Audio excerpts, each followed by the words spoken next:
Kumusta mga amigo? Luka Doncic nasayang ang monster performance at commentator masyadong harsh kay Alex Len. Nasayang ang 45 points, 11 rebounds at 3 assists ni Luka Doncic matapos talunin sila ng Milwaukee Bucks sa score na 106-126 at natanggap ng Lakers ang kanilang third straight loss.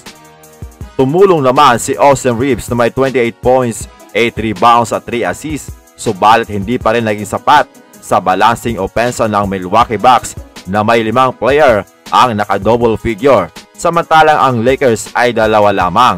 So ibig sabihin, kay Austin Reeves at Luka Doncic lamang sumandal ang Lakers at wala silang masyadong naasahan sa opensa na galing sa kanilang mga role player.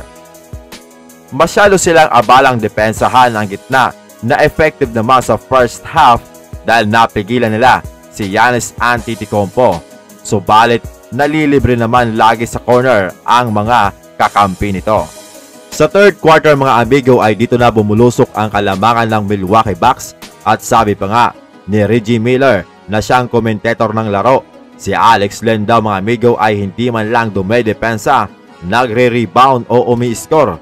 Kaya kung siya daw sa Lakers ay mag-small ball lineup na lang ito.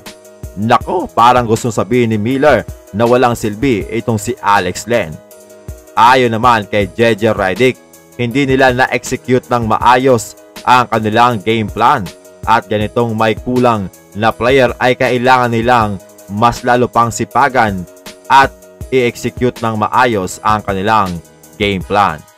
Dito ay pinapakita ang kakulangan nila ng isang sentro at hindi si Alex Len ang tamang tao para sa posisyon na ito dahil nagiging liability lamang ito mga amigo, kaya hindi kayang pigilan ang mga sentro ng opposing team.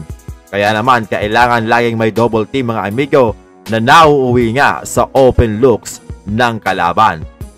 Ayon kay Austin Reeves, ikakapitalize talaga ng ibang team ang pagkawala ng kanilang 3 starter na malaking kawalan talaga para sa kanila.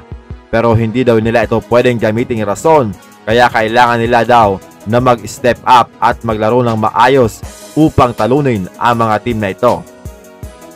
Maliit daw ang silid para sa pagkakamali at ayos naman daw ang nilaro ng kanilang mga role player, pero kailangan nilang magkaroon ng mas matindi pang effort.